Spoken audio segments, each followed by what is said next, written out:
du dégoût. Et je dis, je ne vous paierai plus que celle qui va mourir meure, et que celle qui va périr périsse, et que celle qui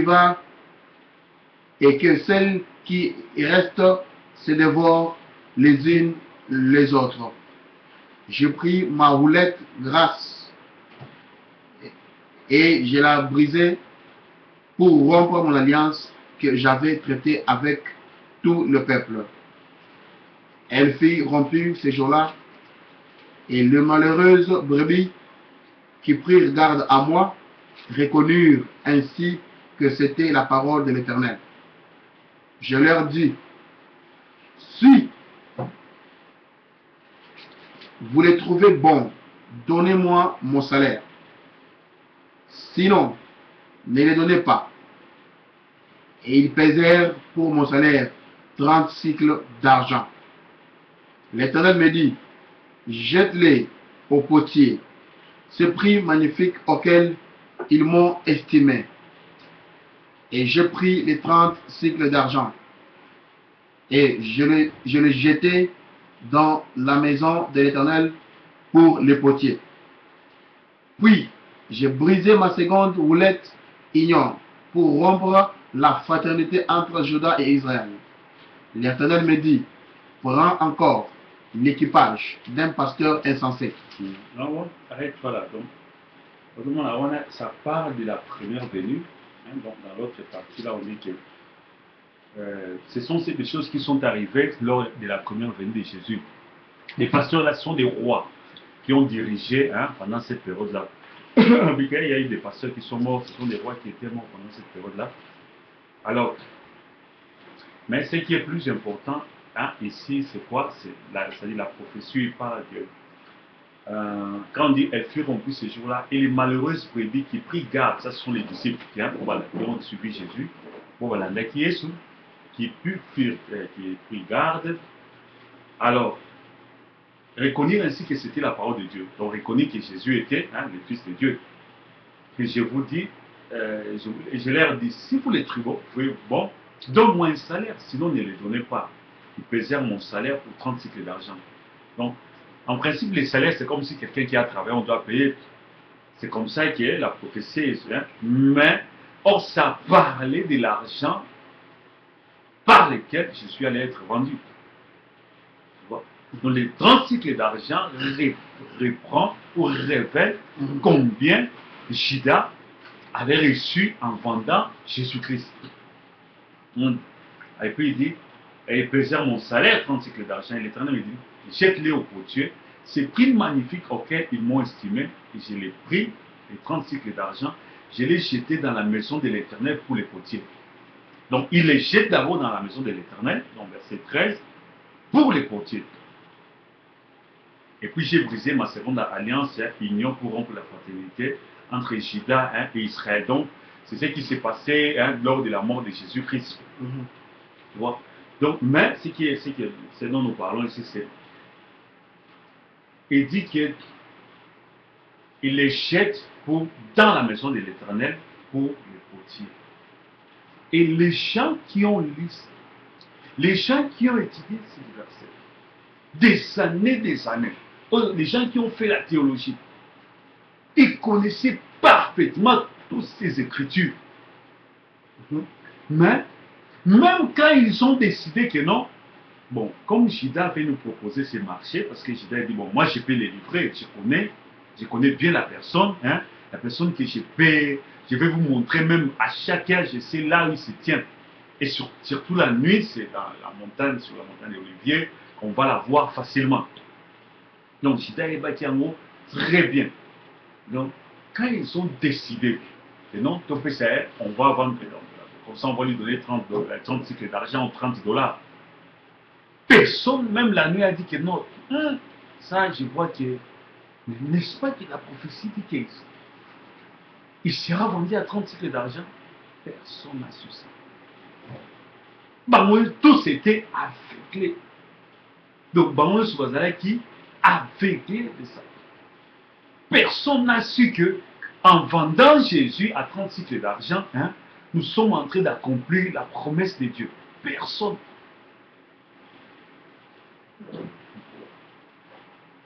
Et vous allez voir de l'autre côté, où nous avons lu maintenant dans Matthieu, hein, que quand Judas est allé, il dit, bon, voilà l'argent que vous avez.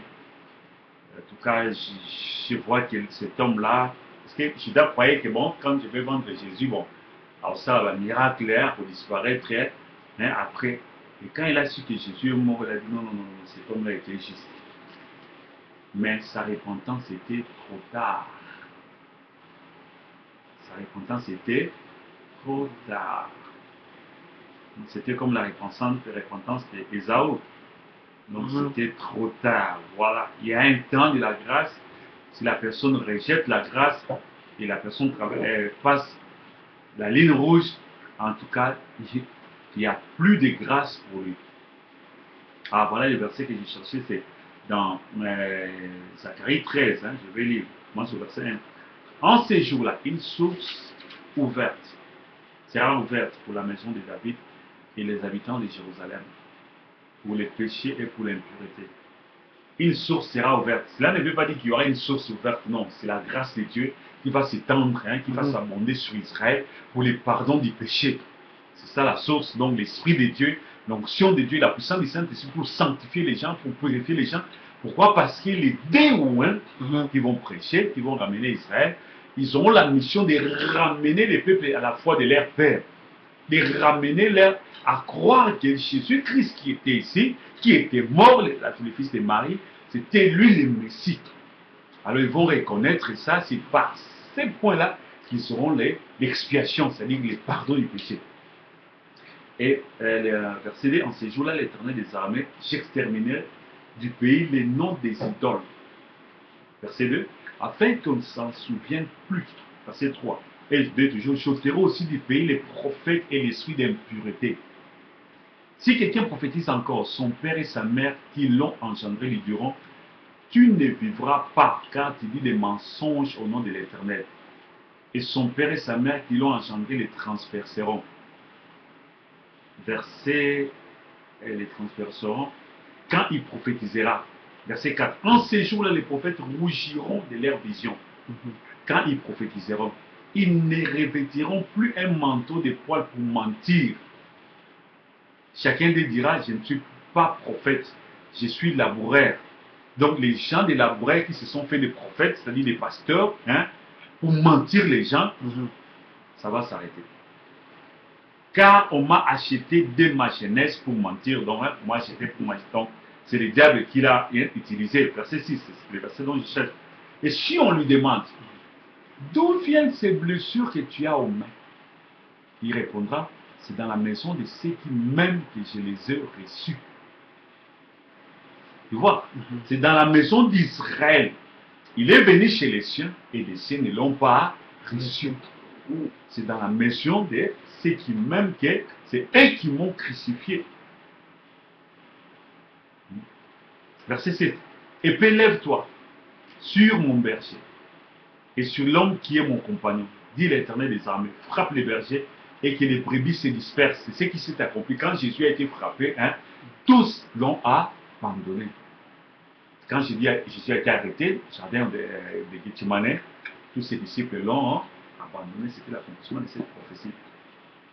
Lève-toi, hein, sur l'homme qui est mon compagnon, dit l'Éternel, frappe les bergers et que les brebis se dispersent. Et je tournerai ma main vers les faibles. Tu vois, c'est une prophétie qui s'est accomplie. Hein. Non, lisez Matthieu, Luc, dans les évangiles. Hein, tu vas voir, quand Jésus a été arrêté, on dit que tous l'ont abandonné, ils sont fous. Donc, mais la façon dont la prophétie est écrite, c'est ce que je dis que Dieu révèle, il cache. Il révèle, il scelle. C'est comme ça que Dieu. Pourquoi? Afin que celles les élus puissent comprendre, puissent saisir. Quand le Saint-Esprit va venir, il va révéler cette parole pour les élus. Mais pour les autres, comme Jésus a dit, pour les autres, tout est dit en parabole. Mais pour à qui la grâce de Dieu a été faite, les mystères sont révélés. Jésus a révélé les mystères dans la maison. C'est là où il brisait les seaux pour révéler les choses cachées. Mais ceux qui sont dehors, hein, la Bible dit, il leur parlait toujours en parabole. Donc tu vas voir, je crois, Matthieu combien.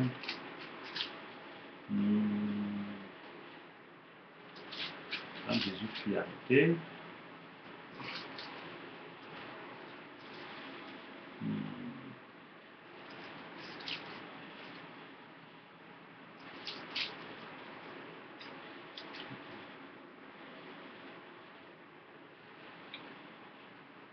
À partir de Matthieu 26, je commence au verset 47, comme il parlait encore, dans Matthieu 26, je commence au verset 47, comme il parlait encore, voici Judas et l'un des 12 arriva et avec lui une foule nombreuse armée d'épées et de bâtons, envoyés par les principaux sacrificateurs et par les anciens du peuple.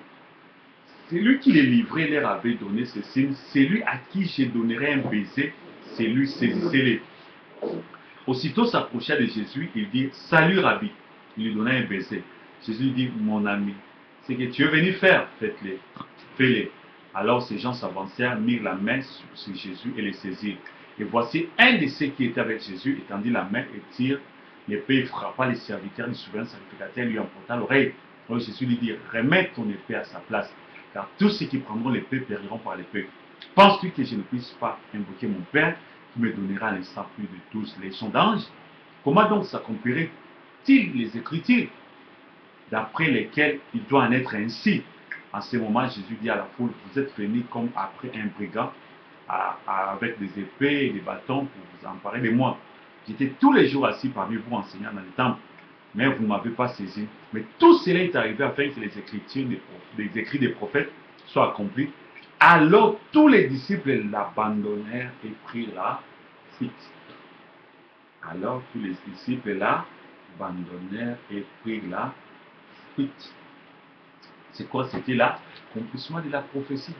Nous mettons sous son habitat mais non, il fallait bâtiment. Pourquoi? Parce que c'était l'accomplissement de la prophétie. Et quand il sera arrêté, hein, tous vont l'abandonner. C'est-à-dire chaque mot, chaque verset, tous les détails étaient écrits dans la parole de Dieu. Maintenant, il faut le Saint-Esprit de Dieu pour te révéler que ceci est l'accomplissement de telle promesse de Dieu. Voilà pourquoi quand Pierre disait que non Seigneur, tu ne seras pas arrêté, tu ne seras... Il a dit arrête-moi Satan. Pourquoi? Parce qu'il voulait empêcher la prophétie de Dieu. Les pensées des hommes ne sont pas les pensées de Dieu. La volonté des hommes, nous voyons toujours bien. Maintenant, s'il faut passer par les déserts, non, ce n'est pas Dieu. Non. Dans la volonté de Dieu, il fallait que le Christ puisse souffrir, qu'il soit arrêté, qu'il soit crucifié. Parce que par sa mort, c'est le salut de l'humanité. Donc, bon, ça, ce sont des choses. Donc, au même moment dans Zacharie, on parle de la première venue et de la seconde venue. Donc, le prophète, il parle de ça, il scelle. Il parle de ça, il scelle, il cache. Bon, c'est comme un chien de puzzle. Donc, maintenant, c'est le Saint-Esprit qui peut retrouver chaque chose et mettre chaque chose à sa place. Donc, voilà un peu la pensée que nous développons ici sur l'accomplissement de la promesse, hein, l'accomplissement de la prophétie. Donc, ce sont des choses qui doivent... il y a certaines choses qui doivent s'accomplir, qui se sont déjà accomplies, mais les gens qui étaient là, ils ne savaient pas que c'est la promesse de Dieu. Hein, donc, Dieu, tout ce qui va arriver, Dieu a déjà parlé de ça. Tout a déjà été prophétisé. Tout. C'est comme ce que nous avons lu, ce qui était, c'est ce qui sera. Et Dieu a donné même des tableaux, des images, hein, comment cette chose-là va s'accomplir. Jésus a été rejeté par les siens. C'est comme David, hein, a aussi été rejeté par les siens. Il a fui, il a quitté son trône, il a fui. Et quand il a fui, il est arrivé sur la même montagne de Jérusalem. En regardant, il dit Jérusalem. Et sur cette même montagne, Jésus aussi, quand on l'a mené pour le crucifier, il est passé sur la même montagne. Et il a regardé Jérusalem, si tu savais, hein, l'air qui était donné, hein, tout chez toi. Donc, tout a été déjà prédit. Tout a déjà été. C'est comme Joseph a été vendu par ses frères. C'était aussi, comme j'ai dit, hein, toutes les images dans l'Ancien Testament. Tous tous les mouvements de l'esprit à travers les hommes de Dieu étaient une prophétie. Leur vie, leur mouvement, leurs paroles, leur action, c'était une prophétie qui annonçait la venue de Jésus-Christ et de son Église épouse. Donc ça parlait de la venue de Jésus et la venue de l'Église. C'est comme Joseph a été vendu par ses frères. Ils l'ont vendu à la fin d'un siècle d'argent. Ce sont ses frères qui l'ont vendu. Jésus aussi, Israël, ce sont ses frères qui l'ont vendu.